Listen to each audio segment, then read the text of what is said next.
This is Geek Gab with your hosts, John, Brian, and me, Daddy Warpig. We are back. That's right, Geek Gab for Saturday, November 5th, 2016. Today, we're going to be talking about the latest marvelous Marvel Studios masterpiece, Doctor Strange. But before we do, John, how was your week? Fantastic. Lots of great geeky stuff in the news. It's BlizzCon this weekend, so there's some great news coming out as far as the next couple of patches in World of Warcraft. Big tournaments for StarCraft and Heroes of the Storm and you know, all their great games. So it's kind of a great, exciting weekend for video game nerds. Did you hear about Diablo? Yeah. What was the announcement that they were releasing all the original levels as a pack for Diablo 3? Is that right? I don't know if it's the entire original game. It's got 16 levels in it, and I remember the original game having a lot more than just 16 levels. So it's like unless I'm completely wrong, it's like a compact version of the original game. It's got 16 levels, but the 4 original bosses in it. So it's kind of a mini remake, mini HD remake of the original Diablo. But I'm still excited. It may actually convince me to buy the Diablo 3 for the Xbox One, which up until now I have not done. I recommend it. We picked up the PlayStation 4 version, and it was pretty good couch co-op. We got quite a few hours out of it. Bradford Walker from chat says that it's not the original game, and it's entirely just an homage. That's what I thought. Heard 16 levels, and I'm like, no, I remember doing a lot more than that in the original. I remember spending a lot more time than that in the original Diablo. So, all right, but still, it's exciting. I'm excited. I'm looking forward to playing it. I'm looking forward to walking back into town and having Deckard Cain say, "Come, my friend, stay for a while and listen." I think that'd be awesome. Yes, that is a cow, all right. So, also being able to spend tons and tons of gold for that little kid. I went through like 3 swear words there before I could find a word I could say on the air. For that little kid to run off and get the random item, and then you click away so quick because he never has anything you need. And then that one last time when he realized he actually has something really, really awesome, you don't have enough gold for it. Always happens that way. Worked, right? Worked in his leg. Am I wrong? No. So, all right. Anything else? Any other news this week in BlizzCon? Not so far. Things are just getting underway. Saw some great matches from the Heroes of the Storm tournament that just started a couple hours ago. How's your campaign going? Oh, my weekly game. Funny, as I'm suffering from jet lag and told everybody that maybe we'll cut the game short this week. We all got together, and these guys are so excited to get back to it after a month that we played straight through for like 4 hours straight. Nothing in particular exciting is going on, but as you know, we're doing like one of those mega dungeons where it's huge and massive with a big long backstory and tons of rooms to explore. And they keep making progress, and they're really excited about the progress they're making. The players are finally starting to understand sort of that this is sort of like a real place. Like they're getting into the backstory. They're sort of understanding what this place is. So they're beginning to appreciate the game world more, and it's becoming more real to them. Cool. All right, let's go to Brian. How was your week? Busy. Been working hard on my 3rd book, and the 2nd draft should drop to my beta readers sometime this week. So excited about that. Did you get to do anything else fun besides that and the topic of the show? No. No. I work for a living. All right. I actually, Surprisingly- I did the opposite of that. I actually went and spoke to my accountant. Fun. You went on a fun, draining exercise. Yeah, so I can, it helps me pour my fun out to you guys because I'm purposefully depriving myself of it. So yeah, you get to have all the fun. Can't wait to see So what do you think of the book. Really what you're doing when you're talking to your accountant is you're just hoping to stave off some kind of unpleasant visit by the IRS, right? Right. You're hoping to keep that wolf from your door. You're hoping to be able to, because as a writer, you're an independent contractor, especially working as an indie. You're the one who gets all the money, so you're the one that has to pay all your taxes and everything. You don't have a company to do withholding. You have to deliver all your money on a quarterly basis, or the IRS comes beating down your door. You got it. So, lots and lots of fun stuff. Well, was Doctor Strange at least a nice break from the tedium of the week? Yeah. It was exactly that. It was a nice chance to get out. Surprisingly enough, folks, all three of us have actually seen the movie this week, seen Doctor Strange, so all three of us have the opportunity to have developed an opinion. I don't know whether we all have, though. I'm You seem notorious. kind of like not enthused, like it didn't really ring your bell. We're talking about me? Yeah. Well, I'm more interested in what Dornall was just saying. What was that? Oh, I'm well known for being poor at developing opinions. Oh. Well, I deserved that. Careful what you ask for. But no, okay. Well, first of all, as usual, I did not pay to see Doctor Strange. I instead went ahead and gave Lee Child some more money, because why not? I kind of dig Lee Child. So, paid for Jack Reacher, went into Doctor Strange. What are they going to do about it? Now, oddly enough, I actually saw Jack Reacher, too. I went to 2 movies yesterday. One was Jack Reacher and one was Doctor Strange. How was Jack See, Reacher? I didn't go to see Jack Reacher because at first I thought it was a gay porn film. Wait, it's not?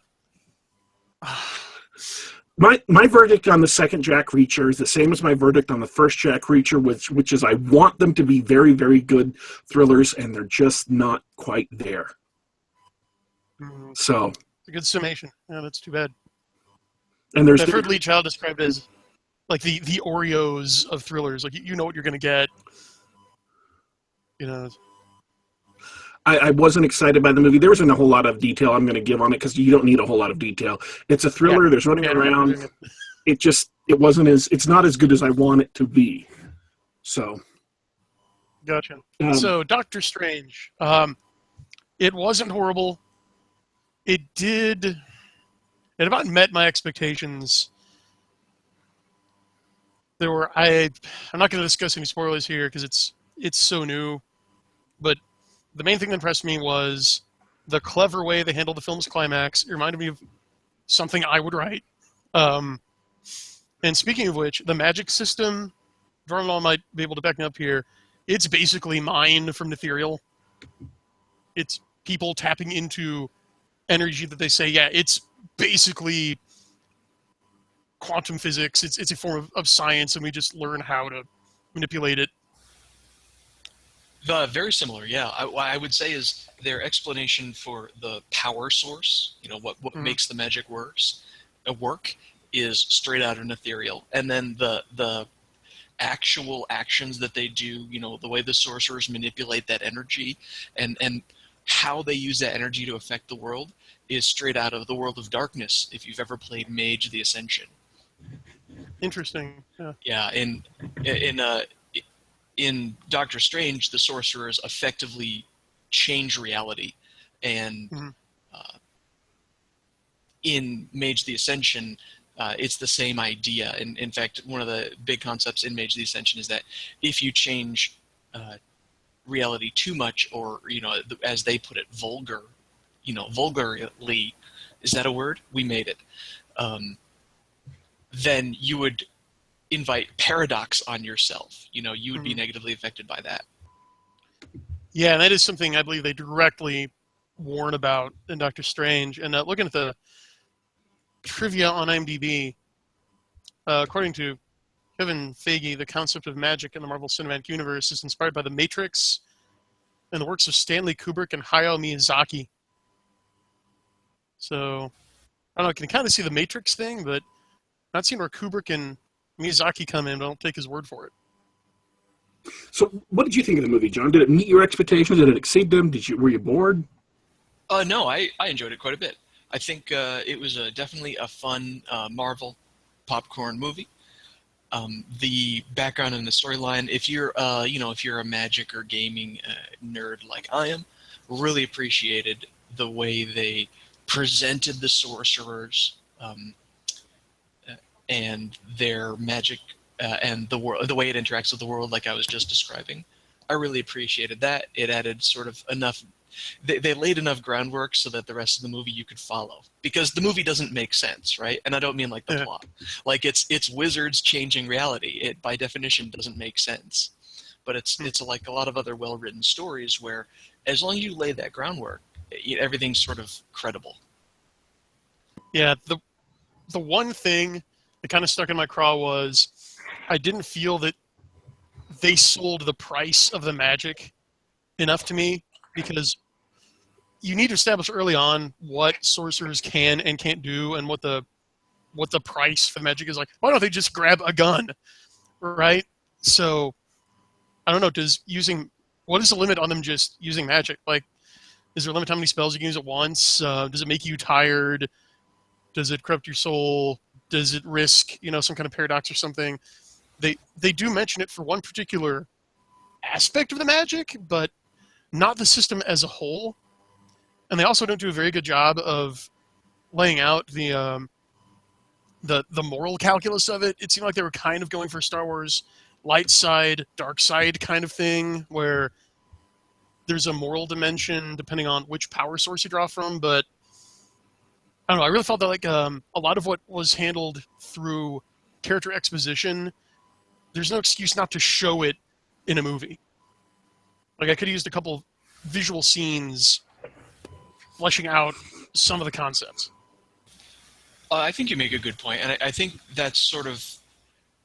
I would extend that to the movie as a whole, in that they explained it all. They gave you enough background and showed enough cool stuff to give you an idea of how the magic system worked, and it was just enough to serve the story. Mm-hmm. And I felt that was the same way about the characters, about the plot and everything.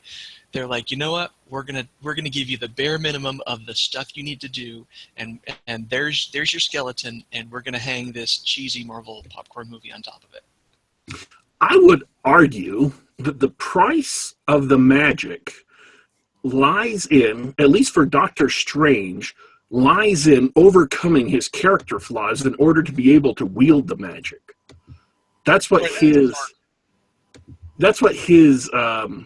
struggle was for a lot of the movie. Is his arrogance is what prevents him from being able to effectively wield the magic, and he doesn't become really truly great until he overcomes his arrogance.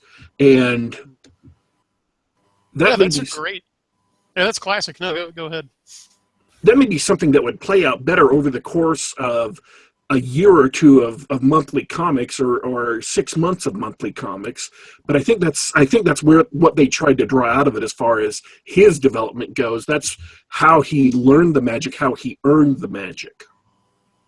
Yeah, they allude to that too when he goes and visits Pangborn, and he tells him, it comes at a great cost. And Doctor Strange is like, well, how much? He's like, I'm not talking about money, man.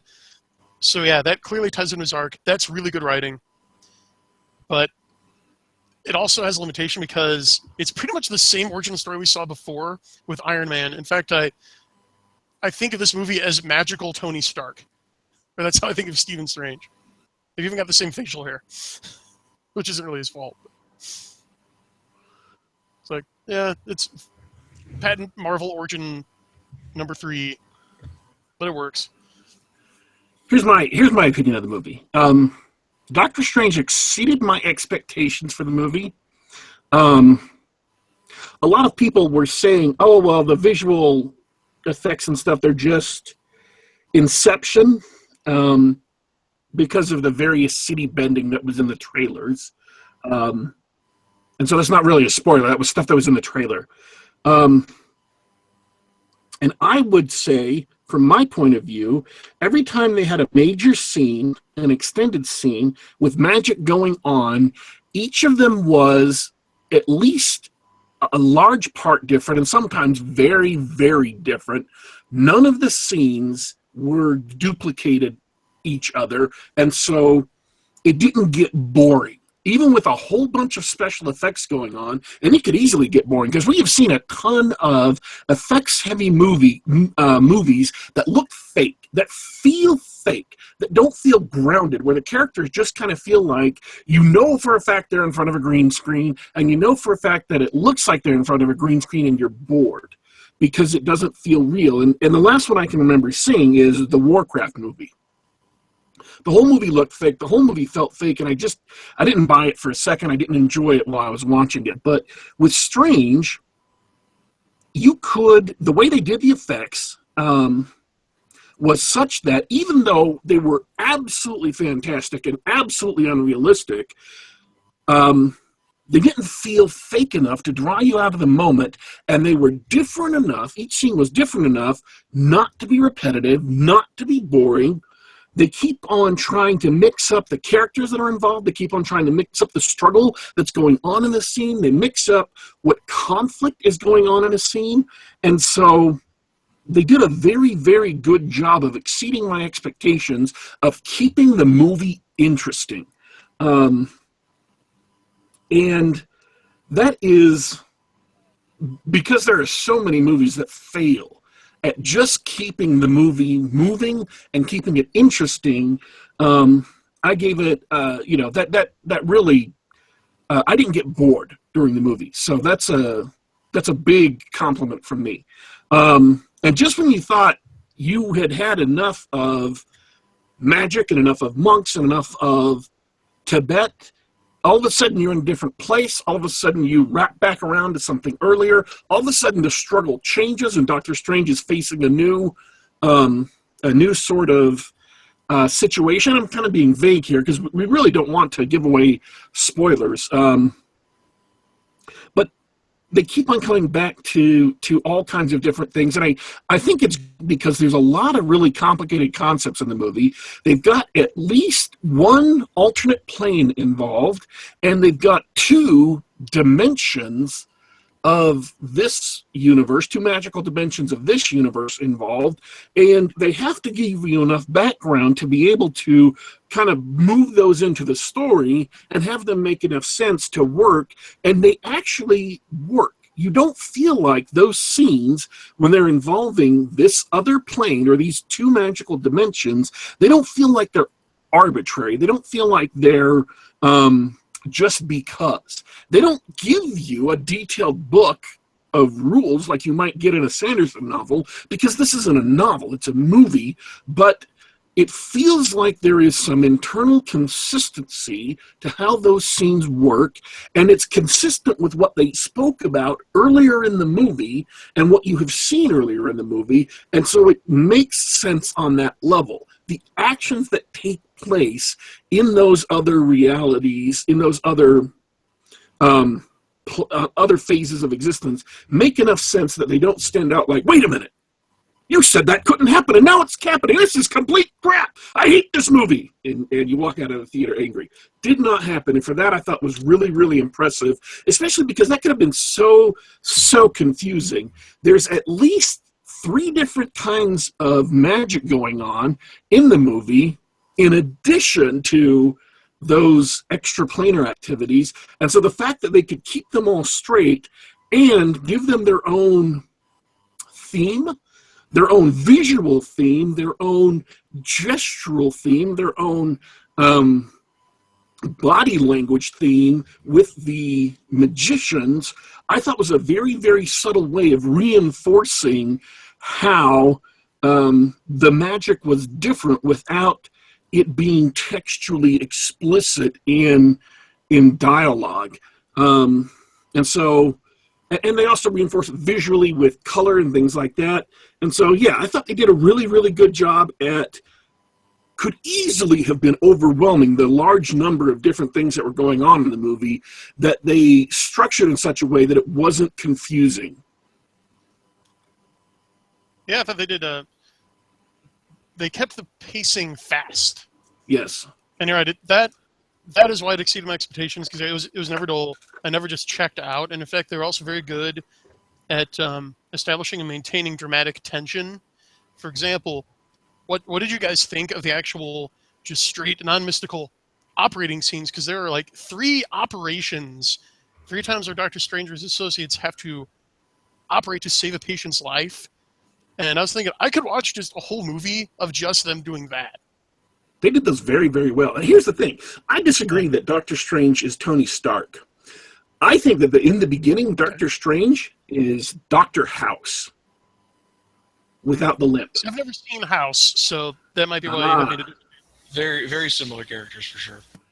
House is an absolute brilliant, complete, off-the-charts genius at diagnostic medicine. But he is also, because of that, he is also absolutely, thoroughly, totally arrogant and a complete ass to everyone around him. So Doctor Strange, the character Dr. Stephen Strange at the beginning of the movie, before he's learned any of his magic, when he's just a surgeon, is like Gregory House without the limp, but a lot more handsome. And so, and also a British actor doing an American accent, although not quite as well, but we'll give him a pass.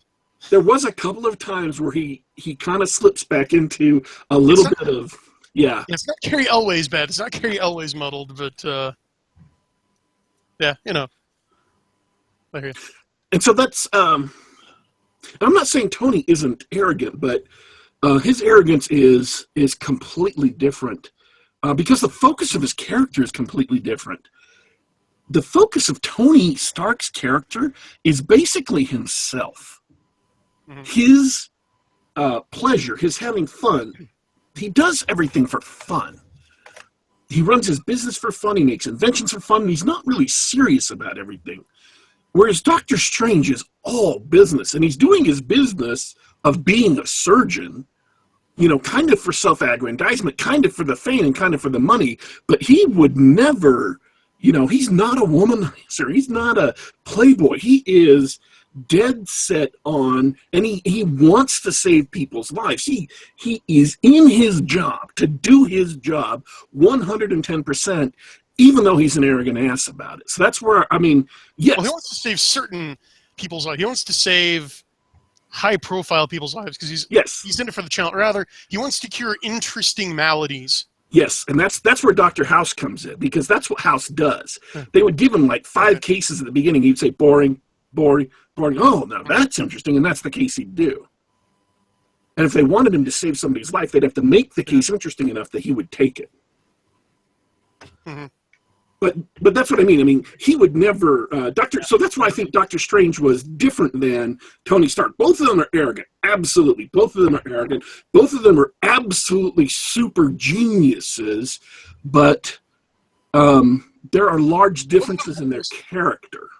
Yeah, both of them almost qualify. They almost qualify as superheroes before they get their powers. Yeah. Yeah, absolutely. Yeah. And it's only because of his super genius that Tony Stark can actually build his Iron Man suit. And it is despite his genius that Stephen Strange can actually master magic. He has to learn to overcome the arrogance that his genius has given him. I feel like that could have been presented better. I think the great things that they did in terms of the pace and keeping the dramatic tension and everything were achieved by, at a bit of a cost, which was they cut short that sort of character development that needed to happen. They cut short. I didn't find the training sequence where Doctor Strange learns the magic powers. I found it slightly confusing and not very satisfying.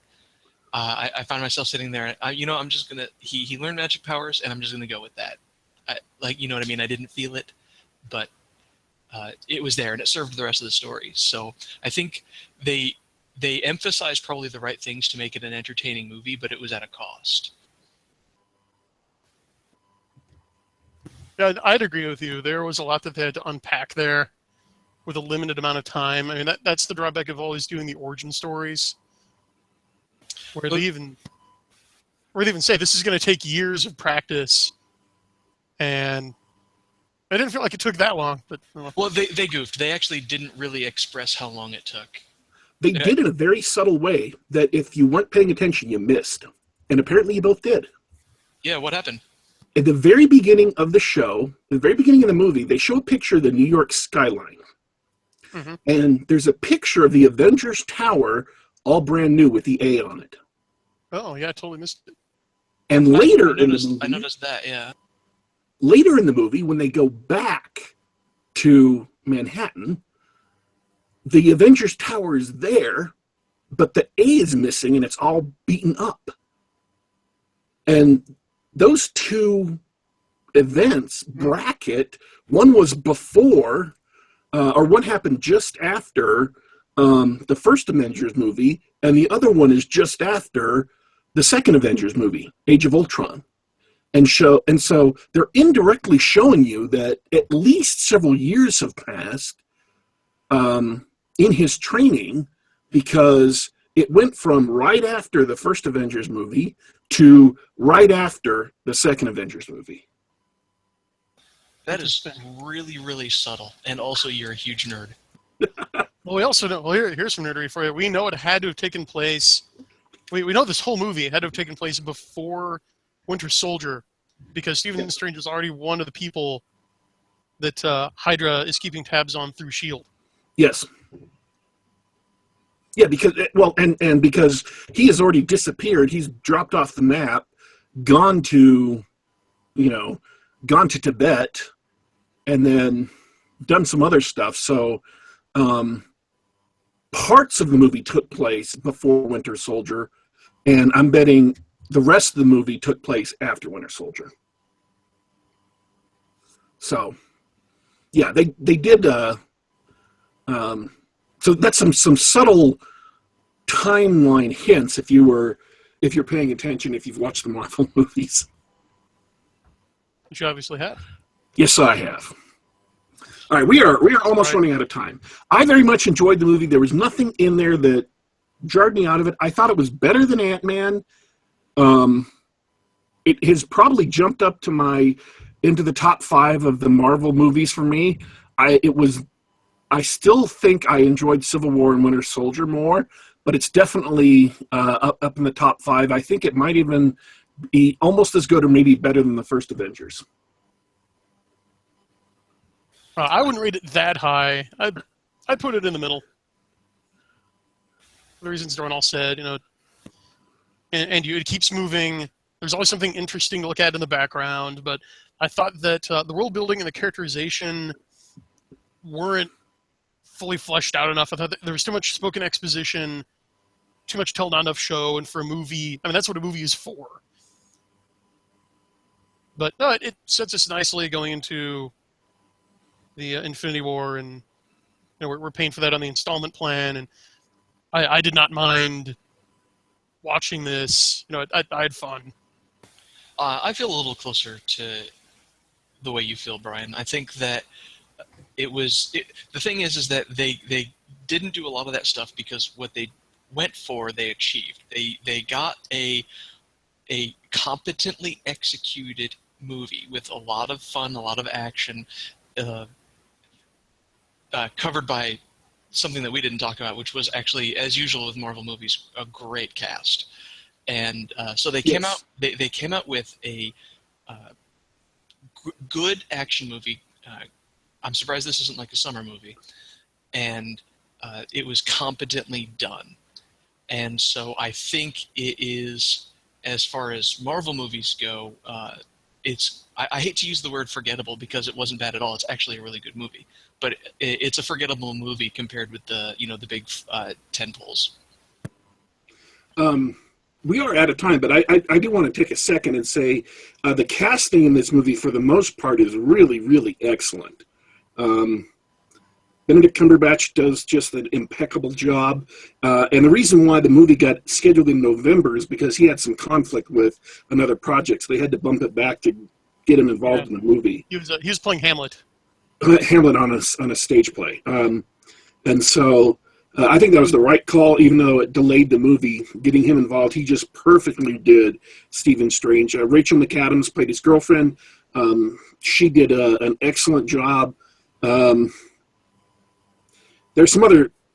I think most of the cast did just an incredible job. So the main villain, played by Mads Mikkelsen. Mads Mikkelsen. Mads Mikkelsen from Hannibal. He did a absolutely stupendously wonderful, awesome job. I have nothing but praise to give for his performance. He's one of those villains with a good argument. And he was wry and funny and he was interesting. We didn't even talk about the humor. You say wry and funny. Doctor Strange, you wouldn't expect it. I certainly didn't get into the movie. It was full of great humor. They did. They had a lot of... It was not a dark movie. It was not an oppressive movie. They have enough humorous moments that it doesn't ruin the movie. It doesn't make it a jokey movie. But it does break up the serious moments that are going on. So that was well... I like that. I enjoyed that. I appreciated that. It's not Ant-Man wacky.